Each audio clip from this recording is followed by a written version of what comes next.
y de la música para películas. Él es autor aparte del Hombre y la Tierra, de la música de varias series distintas de televisión, de música de películas tipo, por ejemplo, Una en la cabeza o La Sorce Citroën, que siempre me hace mucha gracia, etc., ¿no?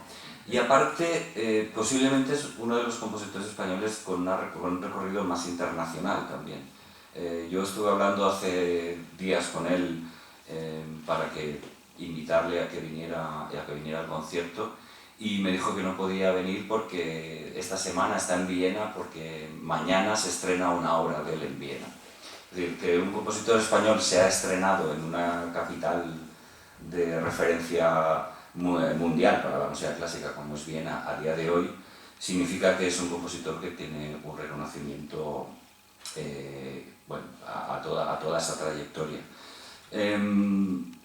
¿Cómo definiría yo un poco la música de Antón y el porqué? El porqué en un principio es porque, bueno, aparte de que yo me puedo jactar de tener una relación personal con Antón García Abril, hemos estado trabajando, sobre todo hace ya como bastante tiempo, unos 10-12 años. Yo antes de dirigir orquestas dirigía bandas, y Antón y yo vivimos una aventura muy particular, porque además ha sido la única vez que se ha transcrito una obra de Antón García Abril escrita para orquesta, a banda, ¿no? Transcribir una obra, para que más o menos nos centremos, significa coger la obra con la instrumentación de orquesta y trasladar todo eso a la instrumentación de una banda, que es completamente distinta, porque los instrumentos de cuerda, bueno, sí los hay, pero solo hay chelos y contrabajos, y bueno, y suenan poco, se escuchan poco, porque hay mucho, digamos, los instrumentos de viento son mucho más sonoros. Tuve la grandísima suerte de poder estar trabajando con él durante mucho tiempo, un poco codo con codo. Yo iba transcribiendo, le iba enseñando qué es lo que, cómo iba quedando, él me iba dando su opinión, me decía, pues mira, mejor esto así, esto así y tal. Y bueno, después ya cuando empecé a dirigir orquestas he tenido la oportunidad de dirigir bastante música de él, y a mí y al público en general, la música de Antón es una música que gusta, es una música...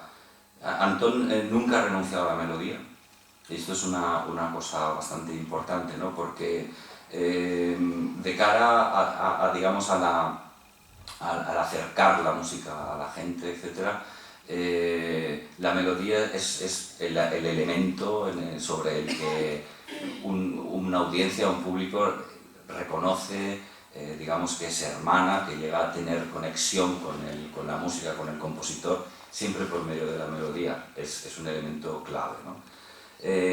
Antón, pese a componer en finales del siglo XX, dentro del siglo XXI, donde la melodía es una cosa, digamos, un concepto que en la composición contemporánea está totalmente fuera de estilo, por llamarlo de alguna manera, fuera de moda, fuera del lugar, no al lugar a la composición con melodía. Él nunca renunció a ello, y la música de Antón está muy cercana sobre todo su concepto armónico y su concepto de desarrollo, está muy cercana a la música francesa, ¿no?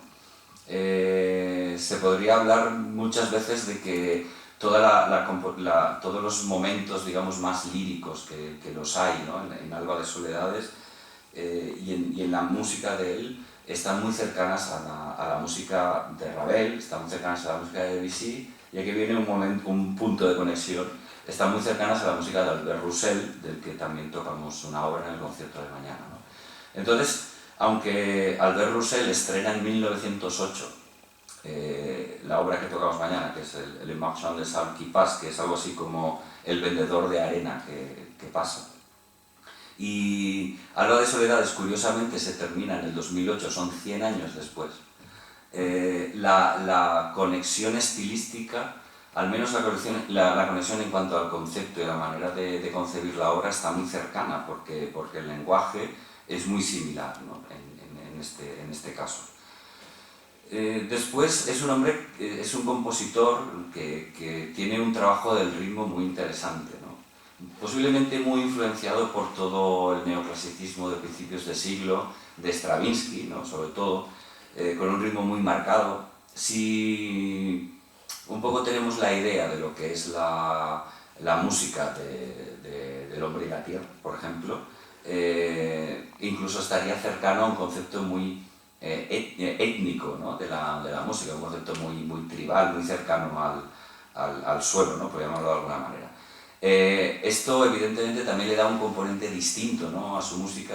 Por un lado, en los momentos más, digamos, más tranquilos, trabaja un lenguaje más francés, más de color, etc. Y en unos momentos más cuando quiere, digamos, ser mucho más punzante, utiliza un ritmo que, aunque puede resultar un poco exótico, es un ritmo que entra muy bien y que sobre todo le da mucha frescura, ¿no? a todas sus composiciones. Y esto es un poco la historia de Antón García Abril en cuanto a lo que en Alba de Soledades escucharemos mañana, ¿no? Como dije antes, tiene una conexión total con la música francesa, en este caso de Albert Roussel, ¿no? La obra de Albert Roussel es una obra compuesta para una orquesta mucho más pequeña de lo que normalmente es habitual. De hecho, la obra en un principio estaba compuesta para cuarteto de cuerda, 3 instrumentos de viento y un arpa, simplemente. Después hizo una adaptación para los mismos 3 instrumentos de viento, arpa, pero amplió la parte de cuerda a una orquesta de cuerda más grande, ¿no? Y es una música en un cierto punto muy contemplativa. ¿Cuál es un poco la razón del por qué a mí me mueve, ¿no? O en un momento dado, cuando pienso en la programación, decido poner este tipo de obra? Bueno, en un principio porque es un lenguaje que, como dije al principio, la orquesta normalmente no... Es un camino que la orquesta no transita. La orquesta toca mucha música del final del siglo XVIII, que sería estilo clásico, de principios del XIX, primera mitad sobre todo, ¿no? Primer romanticismo, estamos, hay mucho Mozart, mucho Haydn, hay Beethoven, hay Schumann, etcétera, mucho en la programación, pero no nos vamos a otro tipo de color, a otro tipo de estética, a otro tipo de sonido sobre todo, ¿no? Entonces consideraba, bueno, que es interesante el encontrar también en algún momento un contraste, ¿no? Un contraste con lo que normalmente se hace y trabajar en otra esfera, digamos, en otra esfera de color, en otra esfera de sonido, etc. Y esto es lo que se consigue con Roussel. Es una obra de una belleza casi quieta, ¿no? La obra está basada sobre un poema de un francés, de Georges Jean Audy, y lo que describe o intenta describir son 2 amantes que están en un bosque que no se encuentran, ¿no? O sea, los dos saben, cada uno de ellos, perdón, sabe que la otra parte, ¿no? El otro, su media naranja, digamos, está, pero ellos no se encuentran por el follaje del bosque, la espesura y tal, no se llegan a encontrar, y el único rastro que siguen o que intentan seguir es le marchand de sable, que es el arenero, ¿no? Antes había gente que vendía arena, y normalmente lo que hacía era que se le iba cayendo la arena al pasar, ¿no? Entonces era un poco la guía sobre la que se intentaban encontrar, o por alguna manera, por llamarlo de alguna manera, era un poco el camino que ellos estaban buscando, ¿no? Y está pensada musicalmente sobre 3 temas. Uno de ellos es el arenero, otro es ella y otro es él. Y realmente es una historia de desencuentro, porque nunca se llegan a encontrar, ¿no? Ni ella lo encuentra a él, ni él a ella, y el arenero simplemente lo que hace es pasar. ¿Esto qué quiero decir? Está dividida en 4 escenas. Es una especie de música de ballet pantomima. Esto se hacía muchísimo a principios del siglo XX, en la que se intenta, sobre todo, hacer un dibujo psicológico, ambiental, un poco de lo que está ocurriendo, y en realidad dense cuenta de que no está ocurriendo nada, ¿no? Es una música muy reflexiva, que musicalmente nos sirve, como dije antes, mucho para trabajar el color de la orquesta, encontrar colores distintos, sensaciones distintas, pero en la que no hay, digamos, un hilo narrativo, ni una narración, ni está pasando nada en concreto, ¿no? Bueno, yo les voy para que no sea tan pesado esto de hablar, les voy a poner un poco de unos ejemplos, ¿no? Sobre todo de las obras sobre las que estamos hablando, para que puedan un poco tener la sensación de un poco más musical o sonora, o hacernos una imagen de lo que puede estar, de lo que podemos escuchar mañana. Bien, a ver si soy capaz de abrir los archivos, pues ahí estaría muy bien.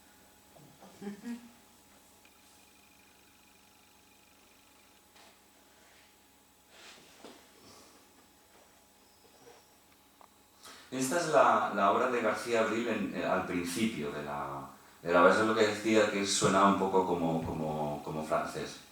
Sí, se abre. Estos momentos siempre son tremendos, ¿eh?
Si se fijan un poco por describir, ¿no?, lo que hay, lo que les comentaba del concepto de melodía en García Abril. La obra empieza con lo que nosotros en música llamamos un unísono. Un unísono significa un sonido, ¿no? O sea que la sección de violines está tocando todo lo mismo. La exposición es de una melodía en lo que sería un canto llano, por decirlo de alguna manera, ¿no? Es una exposición melódica limpia. O sea, la primera sensación que el oyente, que el público tiene cuando escucha la música es que está escuchando una melodía limpia, nítida. No hay nada que le distraiga, que ensucie, que oculte esta melodía, ¿no? Esa manera de componer, como dije antes, ¿no?, en el 2008 o en un compositor contemporáneo, es absolutamente fuera de lo que normalmente se puede escuchar. Yo no sé si ustedes recuerdan, por ejemplo, ya no nuestro anterior concierto, el que hicimos en marzo, donde hicimos la segunda sinfonía de cámara de Schoenberg. Esta obra de Schoenberg es de 1900, si no me equivoco, 14 o 8, si no me equivoco, 1908, una por ahí. Y ahí prácticamente el concepto melódico está tratado de una manera totalmente diversa y es mucho más intrincado, ¿no? O una obra que hicimos en noviembre de Dutillé, en la que ya directamente no había melodía. Esta obra era de 1980 y pico, ¿no? Es decir, el hacer de hoy en día el trabajar sobre el sonido de la orquesta en la música contemporánea es absolutamente distinto a lo que Antón sigue haciendo. Antón, además, durante toda su carrera ha recibido bastantes críticas por parte, sobre todo, de la gente muy, ¿cómo llamaríamos?, fundamentalista, ¿no? Por ejemplo, de la composición actual, de la composición contemporánea. Es una persona que siempre dice, pero lo que hace Antón ya lo hizo antes, etcétera, Debussy, Ravel, no aporta nada nuevo. No sé, aquí podemos entablar yo creo que un bonito debate, porque muchas veces yo les puedo decir que yo que he dirigido bastantes obras de Antón, normalmente la acogida del público siempre es positiva. La acogida de la orquesta es positiva cuando se toca su música, porque es una música agradable, bien sonante, está bien hecha, está bien construida. Y bueno, al final no sabe uno muy bien cuál es el punto en el que hay que cortar un poco, es decir, vamos a hacer cosas extremadamente modernas que nadie antes jamás hizo para poder dar un producto, o al final el producto lo que tiene que hacer es convencer o gustar a la gente. Bueno, eso es un debate interesante. Yo soy de la opinión de que hay que probarlo todo, ¿no? Hay que hacer música de todos los colores, ¿no? por llamarlo de alguna manera, porque toda siempre te aporta algo interesante. El lenguaje rítmico, si encuentro el final, lo digo porque tengo que ir saltando, a ver si soy capaz.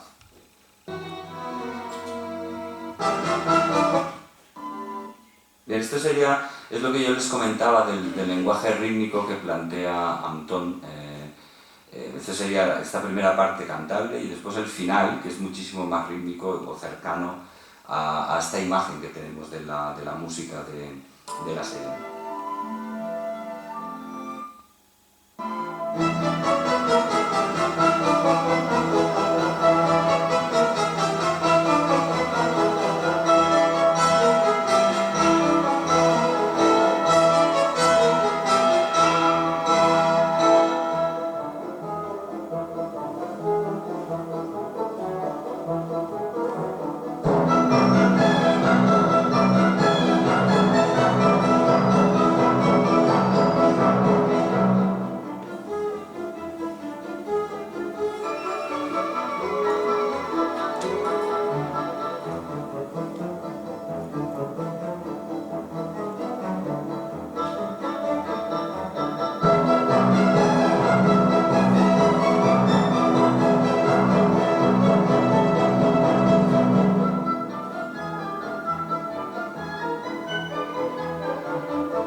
Al final, ¿no? Es un poco lo que siempre hay, digamos, un punto, ¿no?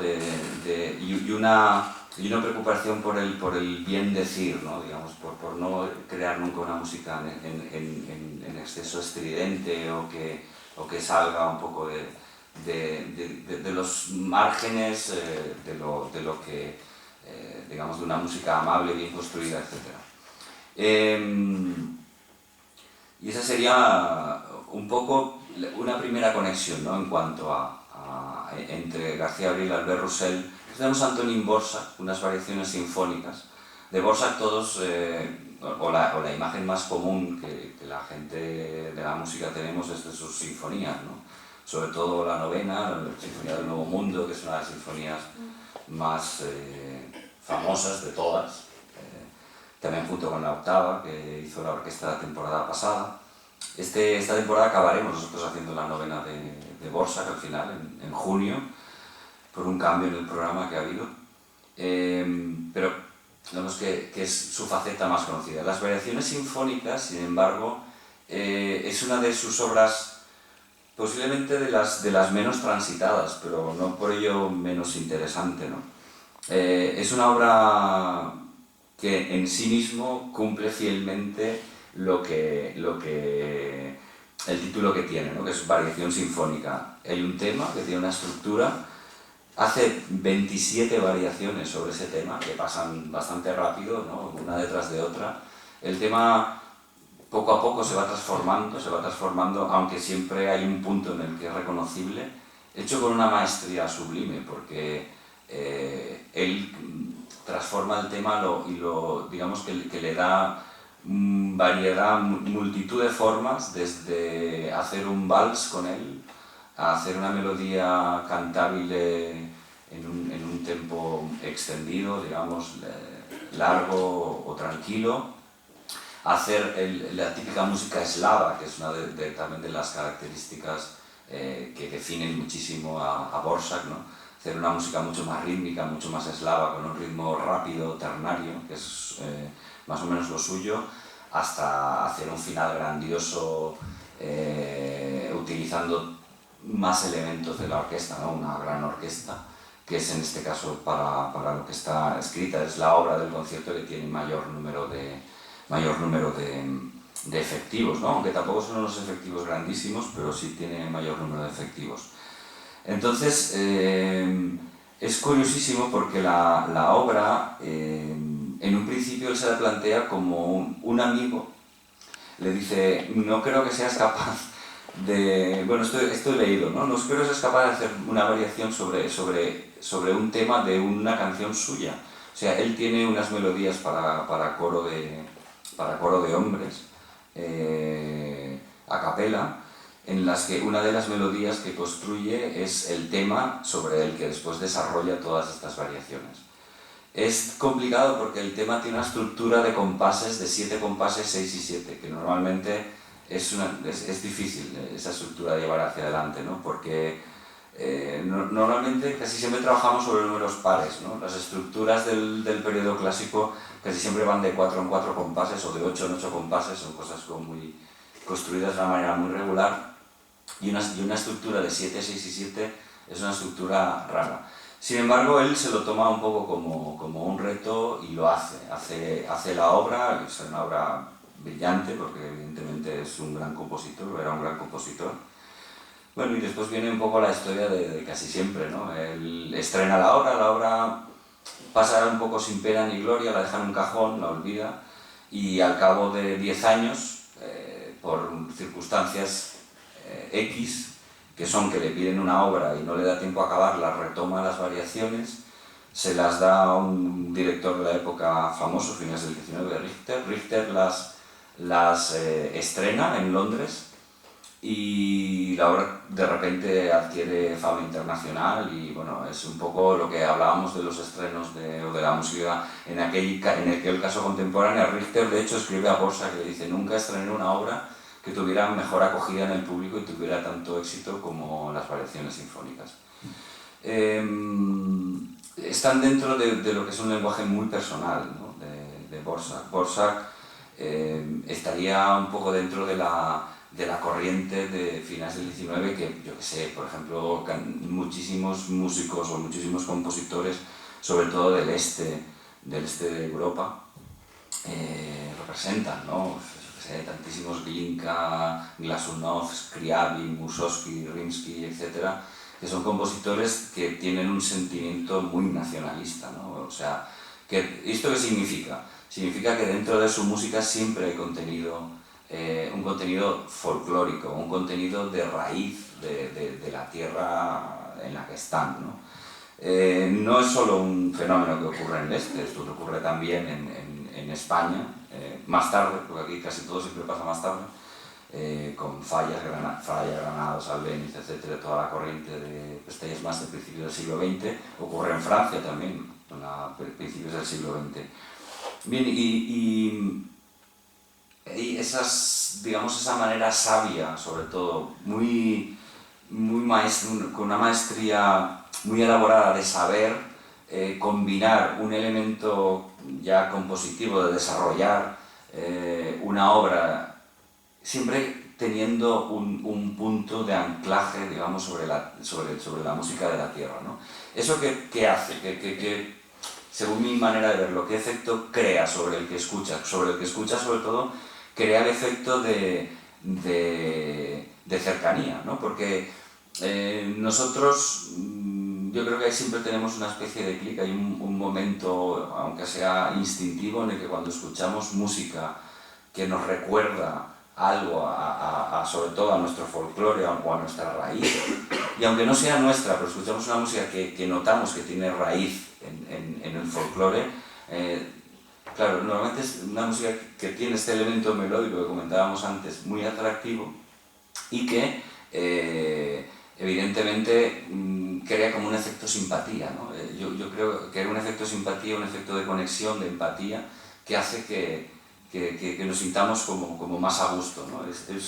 Poco yo intento casi siempre describir o pensar en la música como música que nos hace sentirnos más a gusto, la música nos va a crear siempre sensaciones.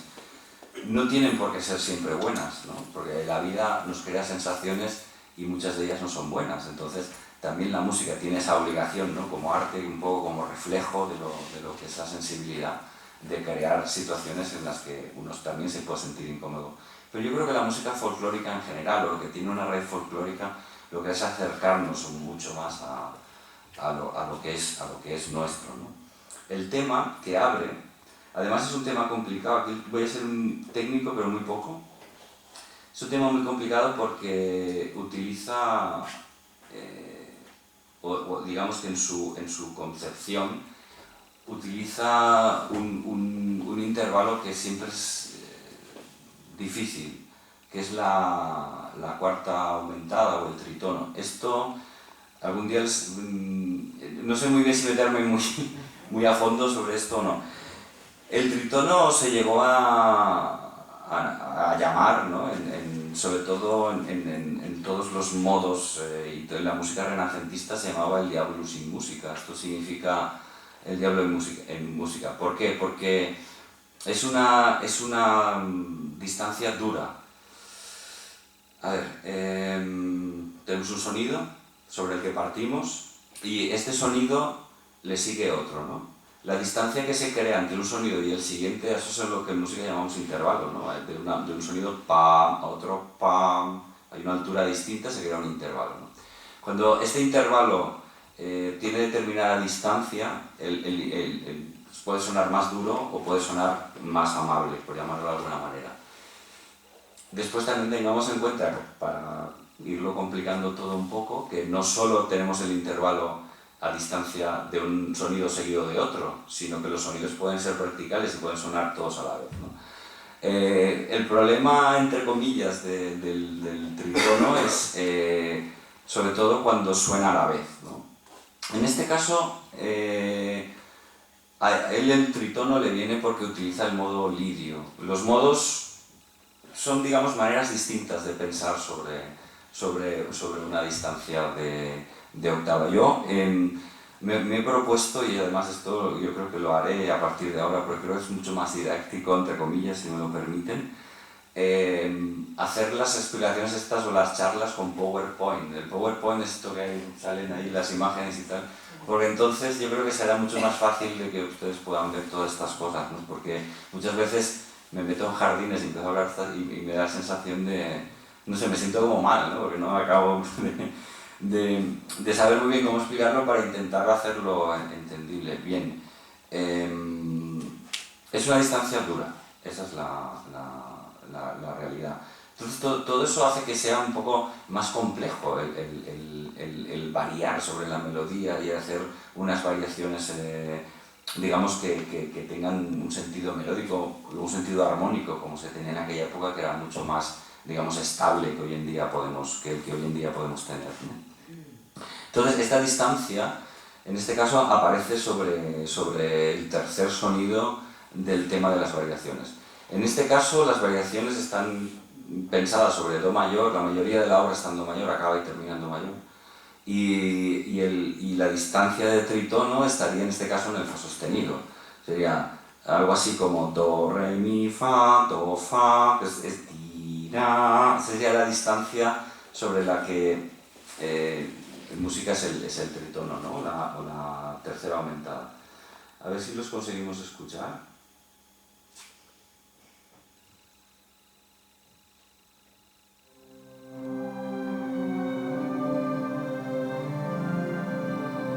Ya pasó, ¿eh? Es decir, si nos fijamos, los tres primeros sonidos del tema es tirarara. Viene el tirarara. Esa es la distancia sobre la que les estoy hablando, ¿no? Esta del trítono. Y sobre eso, sobre lo que elabora después las variaciones, una parte del tema, ¿no? Entonces diría, lo que yo os he hablado de la estructura de 7-6-7, que es una estructura muy poco usual, les voy interrumpiendo cuando sean las 7, después 6 y después 7, ¿no? El primer, digamos, bloque de 7 sería este.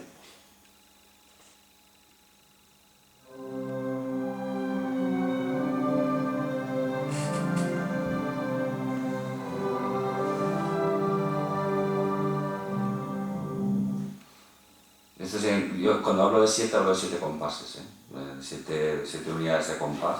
Ahora vendría la de 6.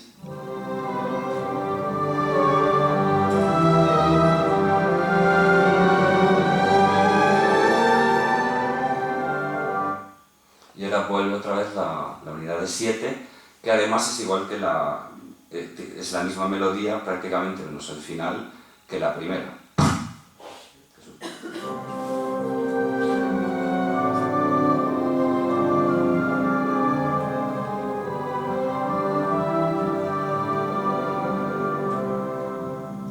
Bien, además esto digamos que cierra un poco el círculo, ¿no? Utiliza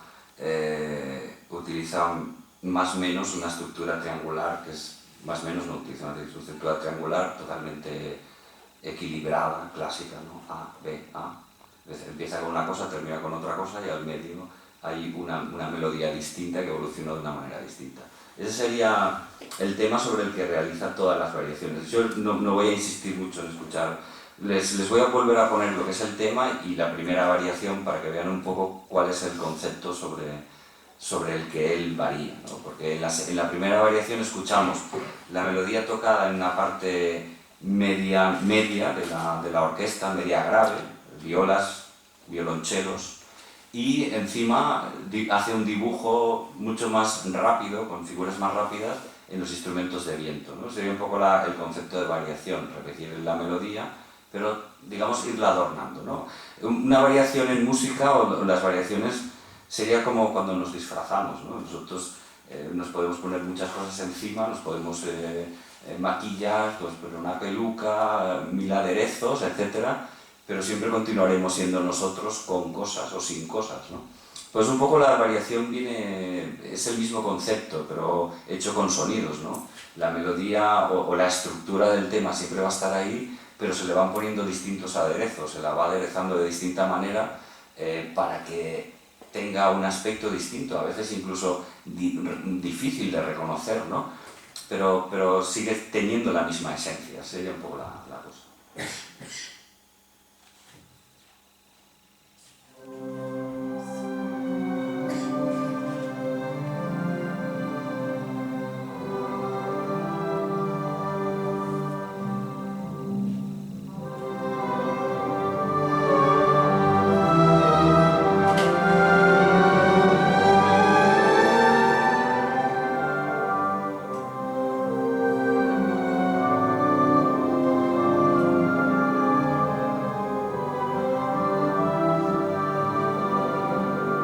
Ya viene la variación.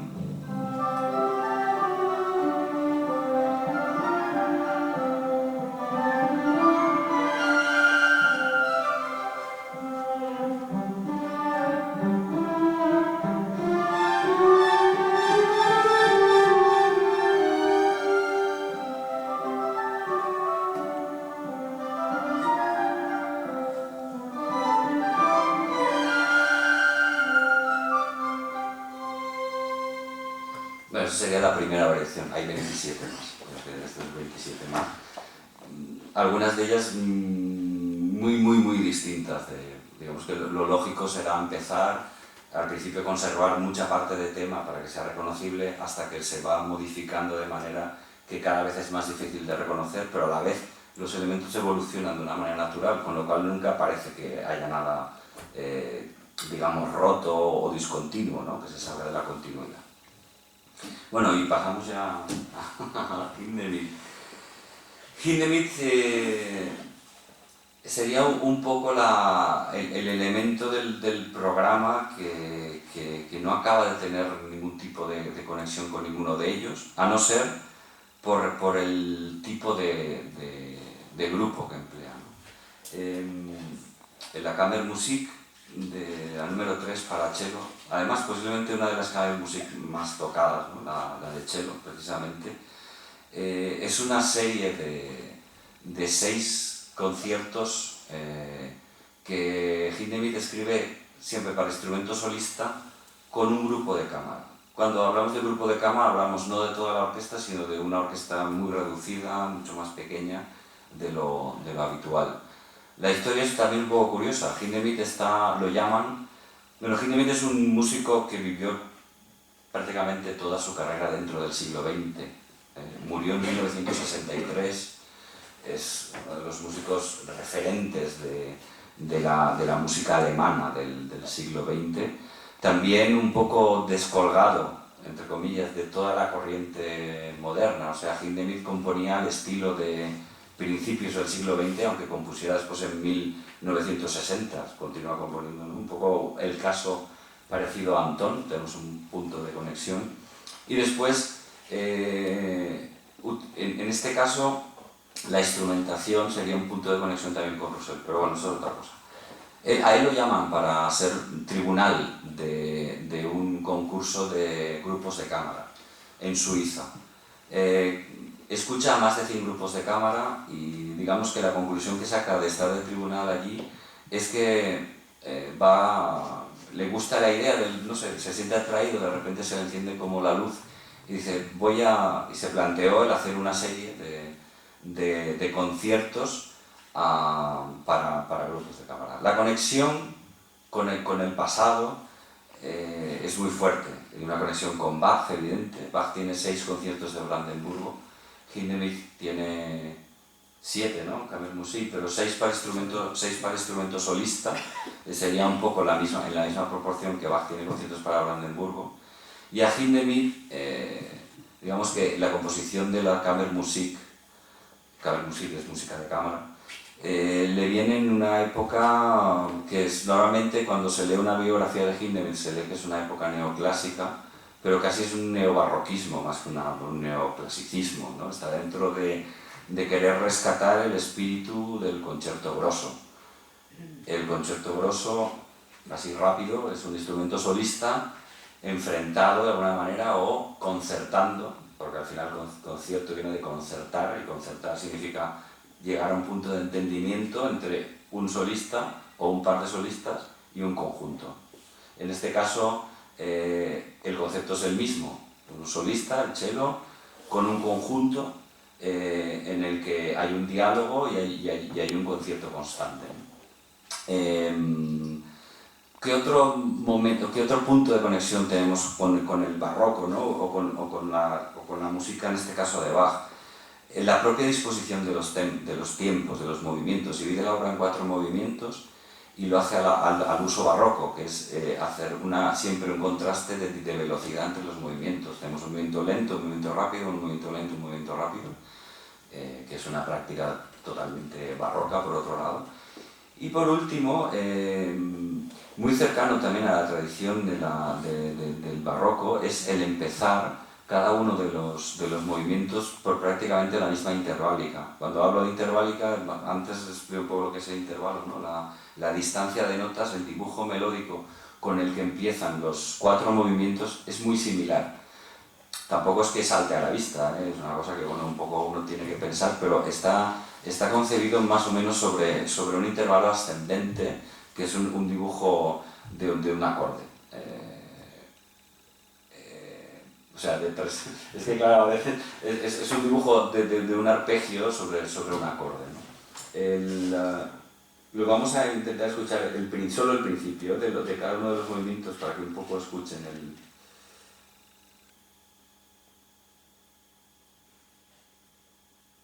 si es que suena.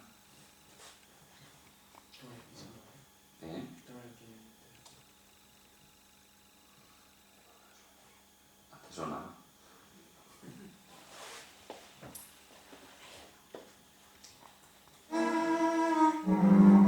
Perdón. Es que va a empezar un segundo.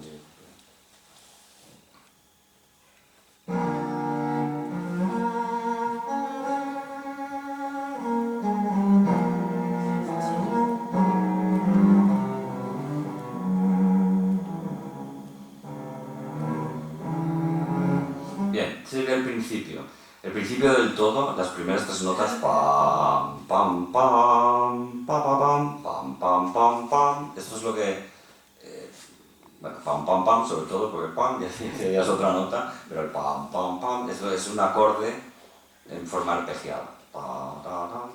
Ese es el principio del primer movimiento, a ver si lo pillo.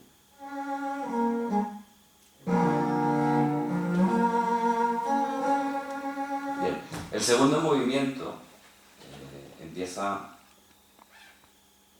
con esta intervalica. Bien, que aparentemente no tiene nada que ver, pero sí tiene que ver, porque entonces era tam, pam, pam, pam, pam, y quitamos la del medio y nos queda tam, tam, y el segundo movimiento es pam, pam, pam, pam, tam, tam, tam, o sea, hace el mismo dibujo al empezar el segundo movimiento, ¿no? Entonces, ahí es donde tendríamos esa conexión, ¿no? Voy a poner el principio del segundo movimiento, que es mucho más distinto, mucho más saltado. El tercer movimiento hace lo mismo, utiliza el mismo intervalo, lo que pasa es que en lugar de hacer ta, ta hacia arriba, lo hace ta, ta hacia abajo, ¿no? Le cambia la dirección, pero el concepto es el mismo.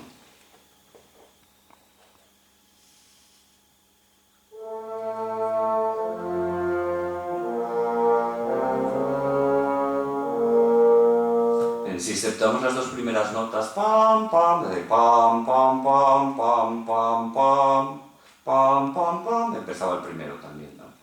Y en el último utiliza esta distancia, lo que pasa es que en lugar de hacer pam, pam, pam, hace pa, pa, pa, pa, y pone todas las notas por el medio que antes faltaban.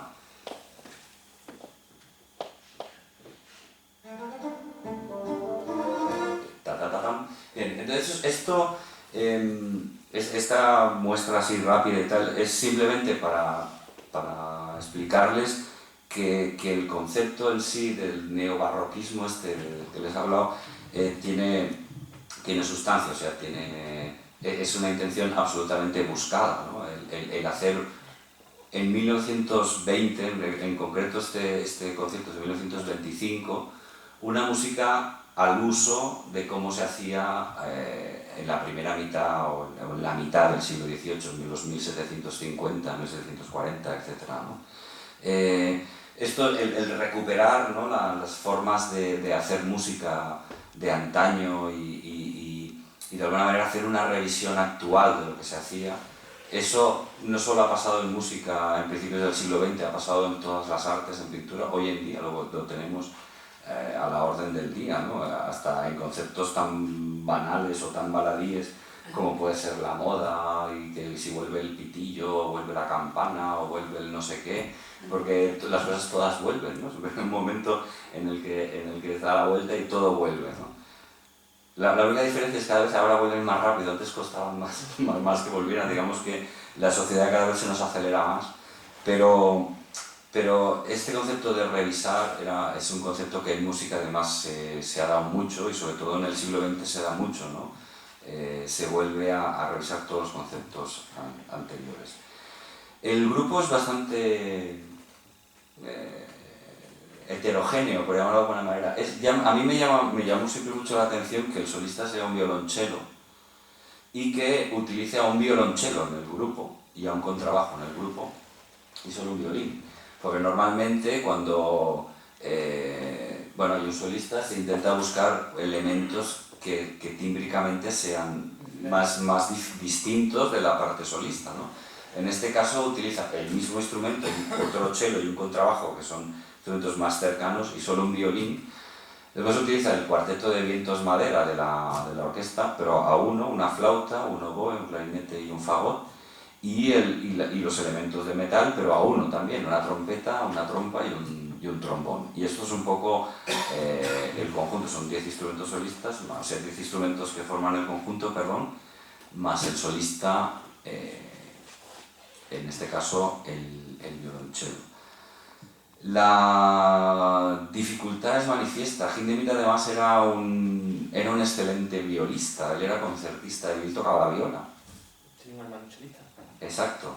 Él tocaba la viola, pero tocaba la viola a nivel de solista, o sea, sus obras se las estrenaba él, o sea, no es que escribiera gratuitamente. Además las obras de Hindemith precisamente son bastante complejas, el entramado rítmico que llega a desarrollar siempre es muy complejo.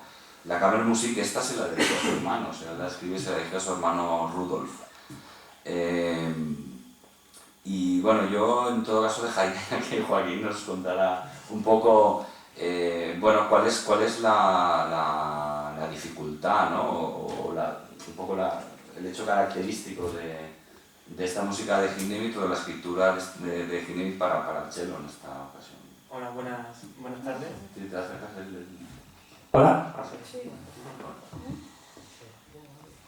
Yo, para mí es una obra que no tiene nada que ver con cualquier otra obra del repertorio al que estamos habituados del cello. Normalmente un concierto como solista es un papel absolutamente protagonista durante toda la obra. Y aquí ese papel está muy puesto en contacto con todo el grupo que forma la obra, ¿no? Y para mí esa ha sido la principal dificultad, el saber en qué momento y en cada momento con quién voy tocando, cómo voy tocando, en qué plano sonoro me encuentro. Aparte de eso, el trabajo técnico que tiene como violonchelista, que es una obra muy complicada. Ya en el siglo XX ya el desarrollo instrumental del cello ya está muy avanzado y aquí no es una escritura virtuosística como podría ser en el violín un capricho de Paganini, pero es una obra muy incómoda para tocar en el cello.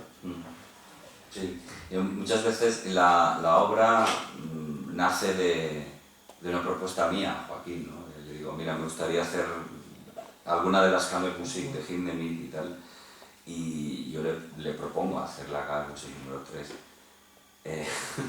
Y muchas veces uno dice, bueno, la propuesta está muy bien porque él va a tocar solista y tal, pero es un reto muy importante, ¿no? Yo aquí sí que me gustaría sacar, y mañana ustedes cuando lo escuchen van de la enorme dificultad que tiene, y después de alguna manera lo que, como muy bien ha dicho, no es un concierto al uso en el que el solista, por ejemplo, como Borsak o otro tipo de repertorio, o como los últimos que se ha escuchado, ¿no? Incluso el de Estragos de trompa o el Emperador de Beethoven que hicimos en marzo, ¿no?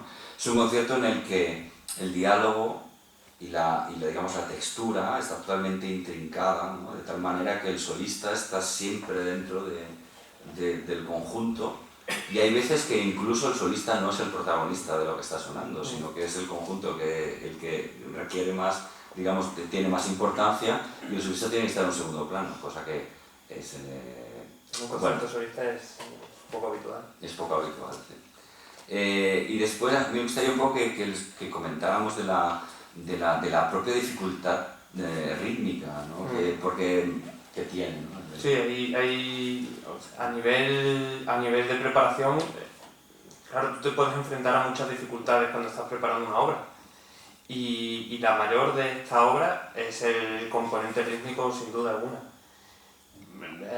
La música de Hindemith, como toda música alemana, está muy bien escrita y está todo muy bien hecho. Y en cuanto te salgas de lo que, o sea, no puedes rubatear más de lo que está hecho la propia música, no puedes tomarte licencias de tempo, no puedes tirar hacia adelante o tirar hacia atrás. Y luego cada voz tiene una parte que no está siempre en consonancia con las otras. Entonces, claro, no puedes tener una referencia auditiva como la puedes tener en una música clásicas. Entonces tiene esa vertiente, aparte de tener unos compases complicados, que no son los compases que estamos habituados, la métrica tampoco es habitual. Lo que, por ejemplo, por poner un ejemplo de lo que estamos comentando, ¿no? de esa digamos, por lo menos doble nivel, a veces hay hasta un triple nivel, pero un doble nivel es un momento del tercer movimiento, el movimiento lento, en el que, digamos, cuando reexpone el tema, el cello está haciendo una melodía preciosa, cantable, muy bonita, pero por debajo el acompañamiento está como... son todo pequeñas celulitas. Pequeñas células que también tienen un componente muy barroco, son por disminución y tal, en las que digamos que casi crea dos dimensiones. Una que es un acompañamiento como puntilloso, ¿no? Como si tuviéramos como si andáramos, pero si andamos encima de piedrecitas que ¿no? Así descalzos y las piedras, ¿no? Un poco así, ¿no? con esta sensación sonora. Y eso, aparte técnicamente, es muy difícil, es difícil de llevar hacia adelante. Primero, porque un solista tiene que estar muy concentrado en su melodía para poderla tocar teniendo un acompañamiento que no te está ayudando. Cuando hablamos de ayudar, hablamos de que esté dentro de la misma intención que tú estás haciendo como solista. Y después, para el conjunto en sí, ¿no? Para todos los que estemos allí mañana, a ver si pillo un momento. Sí, un poco más.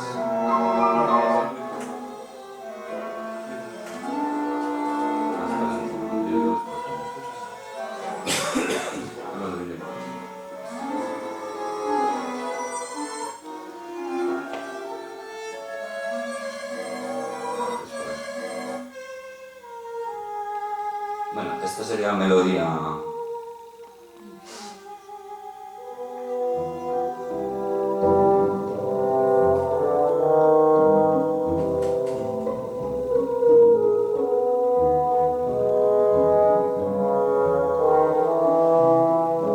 Aquí en este acompañamiento ya tenemos dos niveles. Uno, tenemos a la trompa manteniendo una nota legato o una especie de pedal, de elemento inmóvil. Que solo hace un pequeño dibujo, un arabesco y vuelve al sitio. Entonces tenemos al violonchelo, al contrabajo haciendo el pizzicato con la melodía que sonó al principio, pero digamos disminuida. Cuando hablamos nosotros en música de disminuir, hablamos de hacer lo mismo pero más breve, ¿no? O sea, la mitad de breve. Y el violín haciéndolo a 4 veces más breve. Todo junto, ¿no? Todo esto es lo que estamos escuchando ahora, ¿no? Nos hacen plum, plum, plum, plum, plum. El violín hace plum, plum, plum, plum, plum. La trompa la tenemos por allí. Después aparece el cello, haciendo su melodía.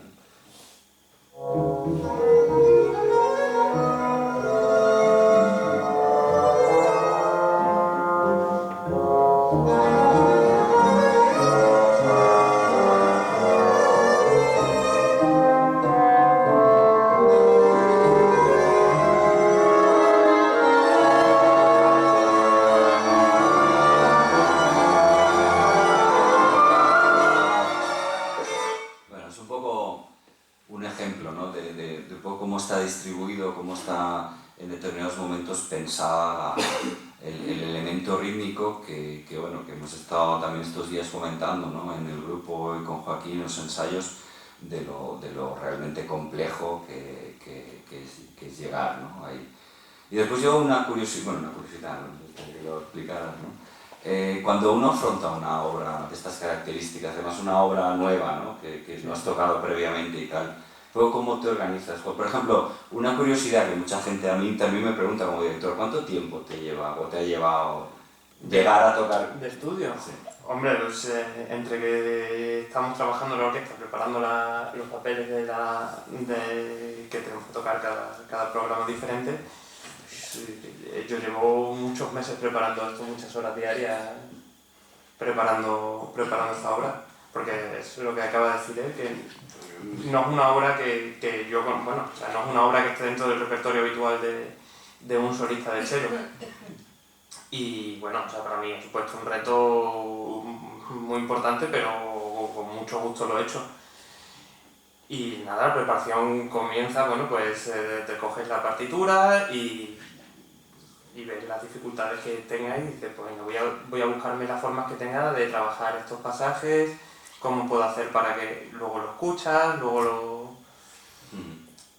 hasta que llegas al proceso de, bueno, yo hace una semana quería ya probar con todos los compañeros, porque desde estudiar en casa solo, al final en este tipo de música te faltan muchas voces, muchas referencias, y claro, tu voz no, o sea, tu parte no es la fundamental de la obra. Entonces esta semana ha sido un poquito de encontrarnos todos, ¿no? De encontrarnos la parte de la dirección, que tampoco es fácil de marcar, mi parte y la parte de todos los compañeros. Esa ha sido para mí la gran dificultad que ha tenido la obra y lo que me ha costado montarla, porque luego esto que estamos escuchando, este pasaje concretamente es quizás lo más complicado que tiene a nivel técnico, a nivel de puramente instrumental, que son muchas notas, tiene muchas dobles cuerdas, tienes que trabajar mucha afinación. Luego a nivel chelístico es una música que, como es muy rítmica, son muchos y muy diferentes golpes de arco, con los que tienes que trabajar desde, bueno, son cosas un poquito más de chelo, pero desde cómo ver, cómo articular, cómo calcular los distintos pesos en el arco, bueno. O sea, un montón de trabajo. Un montón de trabajo, sí. Un poco la cosa. Y además un trabajo con una responsabilidad o una circunstancia, yo creo que añadida, ¿no? Y es también el hecho de formar parte de la orquesta. Joaquín lo sabe, ¿no? Joaquín es el primer cello de la orquesta y tener también que tocar delante, quiero decir, no, que siempre es un punto, ¿no? Un poquito de responsabilidad tocar delante de los compañeros. Lo que pasa es que son buena gente y lo... Bueno, yo simplemente les digo que de los ensayos que hemos tenido tanto ayer como hoy, el resultado artístico es fenomenal. Yo, antes de que pase el concierto de mañana, que estoy completamente convencido de que va a ir fenomenal, ya le he felicitado a Joaquín, ¿no? Porque ha hecho un trabajo magnífico. Realmente bueno, porque no es como ya hemos repetido otras veces, no es una obra sencilla y el resultado es realmente magnífico y bueno, yo creo que también ustedes como abonados y como aficionados a la orquesta, porque al final uno, que soy yo, acaba marchando, pero pueden estar contentos, ¿no?, de contar con músicos de esta calidad dentro de la agrupación. Y bueno, gracias. Y bueno, no sé si tiene alguna curiosidad o no.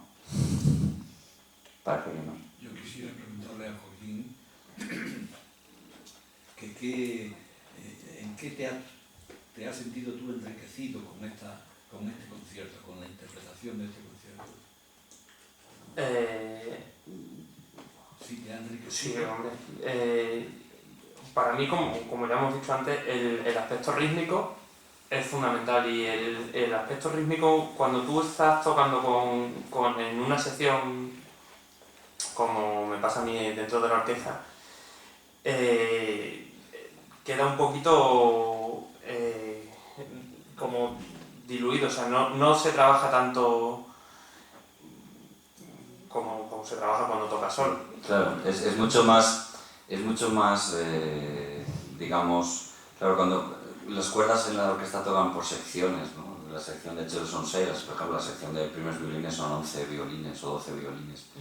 Entonces, claro, no es lo mismo llevar algo rítmicamente 12 personas a la vez, claro, que solo una, ¿no? Entonces, si yo toco como toco durante el resto de las semanas, el resultado es un resultado blando, de la misma forma que si tocara en mi sección como voy a tocar mañana, no empataría con el resto de los compañeros. Ese ha sido un punto de enriquecimiento muy bueno. Y luego, como estaba comentando antes, a nivel de trabajo de distintas sonoridades de arco,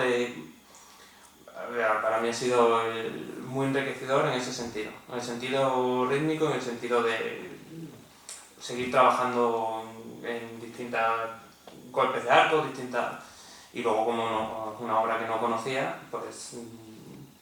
O sea, que no conocía de haberla trabajado, pues es un enriquecimiento, claro. Eso ya queda en mi repertorio y en otro momento de mi vida, cuando sea, pues ojalá pueda volver a tocar. Ya que me he estudiado. Yo simplemente quería felicitar por la variación de programación de la orquesta, que es tan diferente, que no es nada corriente, ¿no? Que estamos aprendiendo mucha música diferente, cosas que no habíamos escuchado. Entonces... Muchas gracias. De hecho, a mí se me olvidó comentarlo, pero en el concierto de mañana, las 4 horas es la primera vez que la orquesta nos toca. La primera vez. Nunca he tocado ninguna de las 4 horas. En el concierto el próximo concierto también es un concierto, yo creo que con una música muy distinta, en otro registro que está. Además, contamos con un solista de contrabajos, un miembro de la Filarmónica de Berlín, en el próximo concierto. Y después tocamos una suite de un ballet de Gerard, que es un compositor español, también este ya no vive, pero uno de los más importantes que ha habido. Y la Primavera Apalache de Copland. Bueno, entonces sí la habéis hecho, ¿no? Sí, no, la verdad es que no es fácil. Además, teniendo en cuenta que tenemos, a la hora de programar, bueno, ahí sobre todo yo, tengo un hándicap, la orquesta tiene un hándicap muy importante, que es contar con unos recursos muy limitados, ¿no? Entonces, bueno, encontrar variedad y a la vez que sea es bastante complicado. Muchas horas. Yo ya simplemente os puedo avanzar que la temporada que viene, que prácticamente está ya toda cerrada, creo que también les va a gustar. Es una temporada ya distinta, es algo un poco más elaborado, con un poco más de recursos. Tenemos un hilo conductor también para la temporada. También digo, no porque esta lo tenga, esta no lo tiene, pero ya la que viene sí que lo va a tener, que es la música inspirada en la literatura.